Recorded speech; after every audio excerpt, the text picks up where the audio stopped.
semuanya, perkenalkan nama saya Chelsea Flavita Natasha dengan NIM 15022233323 Program Studi Ilmu Komunikasi Telkom University. Jadi hari ini saya akan menjelaskan mengenai filsafat ketimuran. Jadi filsafat ketimuran ini merupakan sebuah aliran yang berkembang di wilayah Asia Timur, meliputi Jepang, Korea, dan Tiongkok. Adapun cabang-cabang di dalam filsafat ketimuran ini ada Konfusianisme, Taoisme, dan Buddhisme. Nah, di dalam filsafat ketimuran ini ada juga 5 teori lainnya. Yang pertama, filsafat Al-Farabi, filsafat Ibnu Sina, filsafat Buddhisme, filsafat Taoisme, dan filsafat Al-Ghazali. Yang pertama, filsafat Al-Farabi dicetuskan oleh seorang filsuf yang bernama Al-Farabi dan akan ada 2 pandangan mengenai teori emanasi dan jiwa. Untuk teori emanasi itu merupakan sebuah konsep dari pemikiran neoplatonis di mana Tuhan adalah sebab utama dari semua wujud yang ada di dalam kehidupan. Sementara menurut mazhab Aristoteles, Tuhan adalah maha hidup, azali, dan abadi. Sementara untuk teori jiwa, itu merupakan sebuah bagian yang tidak dapat dipisahkan dari hierarki kosmos. Dan jiwa sendiri dibagi menjadi 3 bagian. Ada jiwa nutrisi yang dimiliki oleh semua makhluk hidup, jiwa binatang yang hanya dimiliki oleh binatang, dan jiwa rasional hanya dimiliki oleh manusia. Yang kedua, filsafat Ibnu Sina dicetuskan oleh filsuf yang bernama Abu Ali Hussein Ibnu Abdullah Sina atau singkatnya oleh Ibnu Sina. Nah, pandangan yang dibahas di dalam filsafat Ibnu Sina ini memiliki persamaan dengan filsafat Al-Farabi. Kenapa? Karena sama-sama membahas mengenai teori emanasi dan teori jiwa. Namun yang membedakannya itu untuk teori emanasi Ibnu Sina ini ada penggabungan antara teori filsafat dan teori ilmu kalam. Menurut Ibnu Sina sendiri, alam yang ada itu terjadi dengan cara yang melimpah. Jadi alam bukan azali, melainkan baharu. Sementara untuk konsep Tuhan, Tuhan di sini hanya mengetahui esensi atau universal, bukan maujud khusus. Dengan kata lain, Tuhan ini diciptakan dalam keadaan ada, bukan adanya alam dari ketidakadaan. Sementara untuk teori jiwa, jiwa ini dibedakan antara badan dan jiwa. Kenapa? Karena jiwa ini merupakan substansi rohani. Jiwa-jiwa dibagi menjadi 3.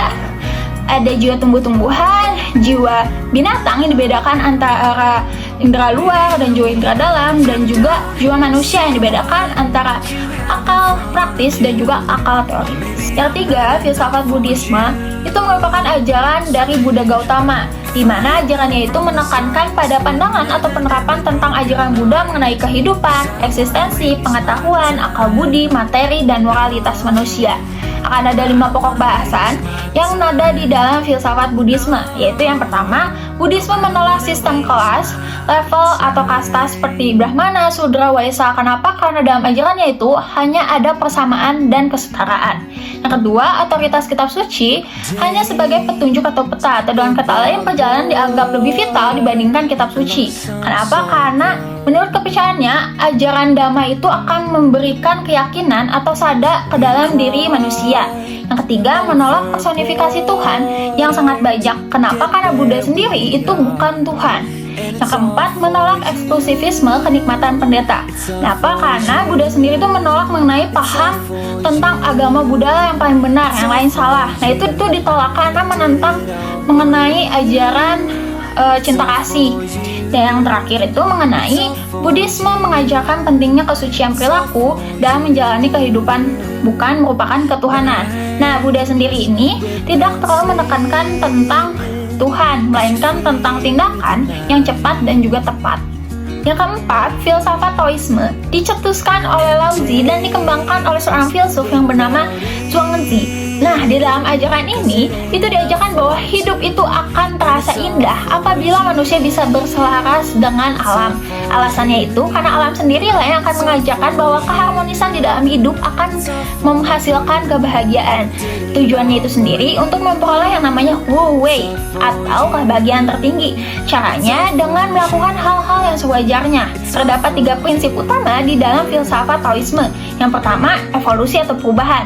Nah, perubahannya ada itu terjadi tidak akan selamanya atau tidak akan abadi.